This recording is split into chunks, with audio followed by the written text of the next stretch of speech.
देह व्यापार दुबई में रात समय शुरू होता है और इस काम के लिए यहाँ पर लगभग 30,000 से ज्यादा लड़कियां मौजूद हैं। इस गंदे काम को करने के लिए लड़कियां सिर्फ 1 घंटे का लगभग 11,000 रुपया लेती हैं। यहाँ के बड़े बड़े लोग देह व्यापार के काम से जमकर नोट छाप रहे हैं, जिसके कारण दुबई में देह व्यापार लगातार बहुत तेजी से बढ़ता जा रहा है। इस काम को करने के लिए एक स्पेशल कोड रखा गया है, जिसे लेडीज नाइट के नाम से पुकारा जाता है। और मजे की बात यह है कि यहाँ की पुलिस को इस धंधे के बारे में सब कुछ पता होते हुए भी वो कुछ नहीं कर पाती। यहाँ हालात इतने बुरे हैं कि अगर आप एक महिला हैं और दुबई घूमने गई हैं, लेकिन गलती से रात में किसी बार के पास खड़ी है, तो कोई भी बड़ा व्यापारी आपको अपने साथ चलने के लिए ऑफर कर सकता है। लेकिन वहीं दूसरी ओर यहाँ पर महिलाओं वर्कर्स के साथ पुरुषों से भी ज्यादा अत्याचार किया जाता है, क्योंकि जो महिलाएं यहाँ पर ज्यादा पैसे और अच्छी जिंदगी के लिए काम करने अपने देश से यहाँ आती है, उन्हें घरों में 12-12 घंटे उससे भी ज्यादा काम करने के लिए मजबूर किया जाता है। यहाँ तक कि कई महिलाओं को जबरदस्ती उनसे देह व्यापार तक कराया जाता है। UNHRC ने खुद कई बार अपने रिपोर्ट में नौकरों के साथ होने वाले शोषण की बात को पब्लिश किया। दुबई का ये काला सच यहाँ घूमने आने वाले लोगों के सामने कभी पेश नहीं किया जाता,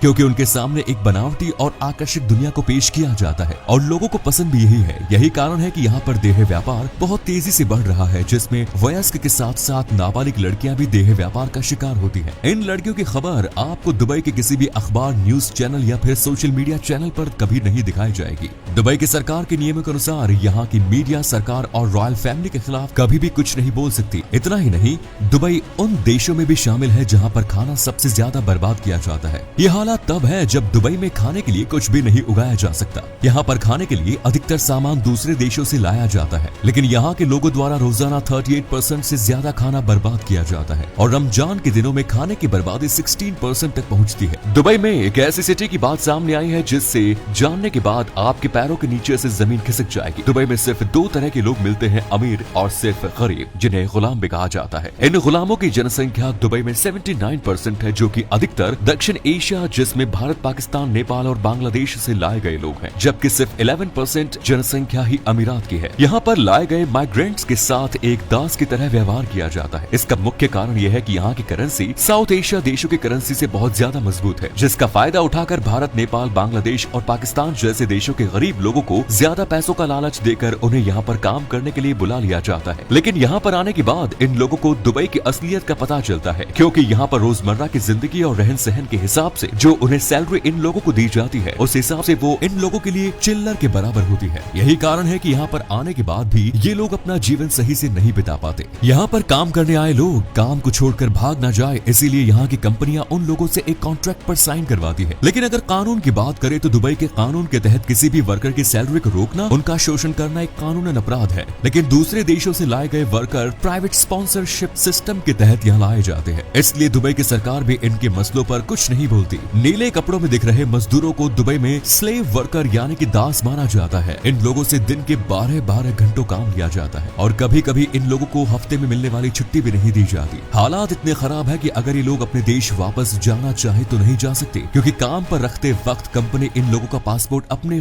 पास जब्त कर लेती है। ये लोग सिर्फ अपने कंपनी के मालिक या मैनेजर के राजी होने पर ही अपने देश वापस जा सकते हैं। दुबई में लगभग 95 लाख लोग ऐसे हैं जो दूसरे देशों से यहाँ काम करने आए हैं, लेकिन ये लोग आपको कभी भी दुबई की चमकती दमकती और आलिशान बिल्डिंग्स या फिर वहाँ के रिहायशी इलाकों में नजर नहीं आएंगे, क्योंकि ये लोग दुबई के स्लम एरिया में रहने को मजबूर होते हैं। यहाँ पर एक रसोई के बराबर कमरे में 8 लोग एक के ऊपर एक बिस्तर लगाकर रहने के लिए मजबूर है। ऐसा तब है जब दुबई में बड़ी बड़ी बिल्डिंगों में उसके फ्लैट आधे से ज्यादा खाली पड़े हैं। तेल के भंडारों की बादशाहत दुबई आज दुनिया में अपनी बादशाहत खो चुके देशों की लिस्ट में शामिल हो गई है। अब दुबई भी उधारी की जिंदगी जी रहा है और इसका सबसे बड़ा उदाहरण है दुबई के इनकम सोर्स का ना होना और उसके महंगे शौक। साल 1970 तक दुबई में एक भी लंबी बिल्डिंग यहाँ पर नहीं थी, लेकिन दुनिया के अलग अलग देशों को आकर्षित करने के लिए और पैसा कमाने के लिए दुबई में गगनचुंबी बिल्डिंग का निर्माण कराया गया। आज यहाँ पर 72 से ज्यादा गगनचुंबी बिल्डिंग्स है, जिनका निर्माण अरब अमीरात ने हांगकांग में बनी बड़ी बड़ी बिल्डिंग के मॉडल को देखते हुए बनवा दिया। लेकिन हांगकांग में बड़ी बड़ी बिल्डिंग को बनवाने के कारण वहाँ पर ज्यादा जमीन न होना है,